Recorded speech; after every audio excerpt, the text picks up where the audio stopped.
से सटे गाजियाबाद में सगी बहनों की आत्महत्या करने का मामला सामने आया है और प्राथमिक जानकारी में यह सूचना मिली है कि ये बहनें एक कोरियन गेम खेलती थीं जिसमें इन्हें ये टास्क दिया गया था कि उन्हें सुसाइड करना है, जिसके बाद उन्होंने एक सुसाइड नोट लिखा और छत से छलांग मार दी, जिसके बाद तीनों बहनों की मौत हो गई।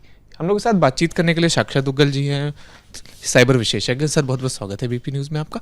किस तरह से आप देखते हैं इस मामले को जहां पर सगी बहनों ने इसलिए आत्महत्या कर ली क्योंकि ये जानकारी मिल रही है कि एक गेम में उन्हें टास्क दिया गया था कि उन्हें छत से कूदना है। देखिए, सुनने में बचकाना लगता है कि गेम है और उसके चक्कर में लोगों ने अपनी जान ले ली, लेकिन सच्चाई बात यह है जो बच्चे हैं आजकल के, जिस हिसाब से गेम एडिक्शन पूरे भारत में बढ़ती जा रही है, हर साल हम देख रहे हैं केसेस बढ़ते जा रहे हैं। अगर मैं कुछ ऐप्स के बारे में बात करूं, पबजी हो गया, फ्री फायर हो गया, ब्लू गेम से इसकी शुरुआत हुई थी, लेकिन कहीं ना कहीं बच्चे, देखिए एक दिन का काम नहीं है, धीरे धीरे ये पहले उस गेम को खेलते हैं, जब उसके आदी हो जाते हैं तब इतना वो मन मस्त हो जाते हैं उसके अंदर कि उनको समझ ही नहीं आता क्या सही है क्या गलत है। और इसे कहीं ना कहीं हम साइबर की भाषा में साइबर ब्लैकमेलिंग भी बोलते हैं, जहां पर सुसाइड सिर्फ एक मिशन नहीं होता, कहीं ना कहीं उनको ब्लैकमेल भी किया जाता है। सुसाइड अलग अलग प्रकार के भी हैं, कभी टास्क है, कभी ब्लैकमेल है, कभी किसी ने पैसे हार गया उस चक्कर में सुसाइड कर रहा है। लेकिन इतना जरूर बोल सकता हूं कि गेमिंग एडिक्शन बहुत ही घातक साबित हो रहा है भारत के लिए।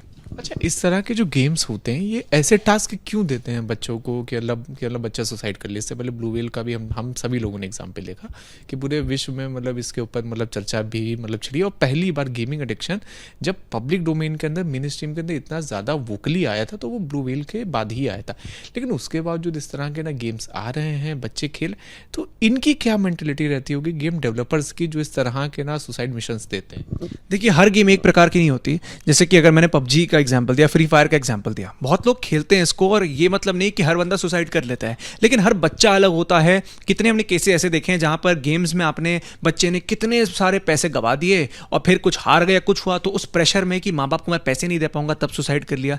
दूसरे प्रकार की गेम्स जो आपने कहा ब्लू व्हेल गेम, वो खतरनाक है क्योंकि वो बनाई ही इस तरीके से जाती है कि एट द एंड हम बच्चे को परेशान करें और उसकी जान ले लें। जो अभी ये हाल ही में जो मामला सामने आया है कि गाजियाबाद में 3 लड़कियों ने छलांग मार दी है कोरियन गेम के चक्कर में, उसमें भी कहीं ना कहीं ये सामने आ रहा है कि वो एक नॉर्मल गेम नहीं थी, वो एक सैडिस्टिक गेम थी। यानी ऐसे प्रकार की गेम जिसमें टास्क ऐसे हो कि बच्चा पहले अपने आप को नुकसान पहुंचाए और उसके बाद आखिर में अपनी जान ले ले। तो कहीं ना कहीं इसमें फिरौती या ये सब का मामला है नहीं, उनको सिर्फ आतंक फैलाना है। ये अलग टाइप का आतंक है जहां पर बच्चों की मानसिकता से खेला जाता है और आखिर में उनको अपनी जान लेने पर मजबूर किया जाता है। अच्छा, मतलब कहते हैं प्ले स्टोर में हम लोग देख लें, चाहे हम लोग ऐप स्टोर में देख लें, कई सारे उनके भी अपने मतलब टर्म्स एंड कंडीशन है कि गेम में इस तरह की ना चीज़ें नहीं होनी चाहिए जिससे कोई भी ना खेलने वाला व्यक्ति, बच्चा तो मतलब बहुत दूर की बात है। उन्होंने एंड यूज़र के लिए भी कई सारी ऐसी गाइडलाइन बनाई जो हमारे आपके ऊपर भी ना लागू होती कि भाई इस टाइप के गेम्स नहीं प्लेटफॉर्म्स के ऊपर आ सकते हैं या फिर मतलब कहते हैं पब्लिक डोमेन में ना नहीं दिख सकते, लेकिन उसके बावजूद बच्चे डाउनलोड कर लेते हैं ऐसे गेम।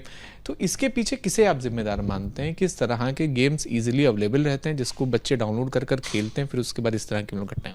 देखिए, किसी एक की जिम्मेदारी नहीं है, अब हर बंदा अपनी ड्यूटी कर रहा है। अभी अगर मैं सरकार की बात करूं, उन्होंने हाल ही में पीछे एक अपना जो गेम्स के ऊपर कानून निकाला था कि आप उसमें बैटिंग नहीं कर सकते, रियल मनी का आंदोलन नहीं होगा। लेकिन ऐसे कई सारे सोर्सेज हैं, आप टेलीग्राम लीजिए, आप प्राइवेट जो सोर्सेज हैं इंटरनेट पे, लोग तो देखिए जुगाड़ लगा ही लेते हैं। बच्चे हैं आजकल के, टेक सेवी हैं, अनफॉर्चुनेटली वो इन वेबसाइट्स पे जाते हैं, इन प्लेटफॉर्म्स पे जाते हैं और यहाँ पर साइबर क्रिमिनल बैठे होते हैं कि किसी तरीके से हम इनको एक गेम दे। पहला।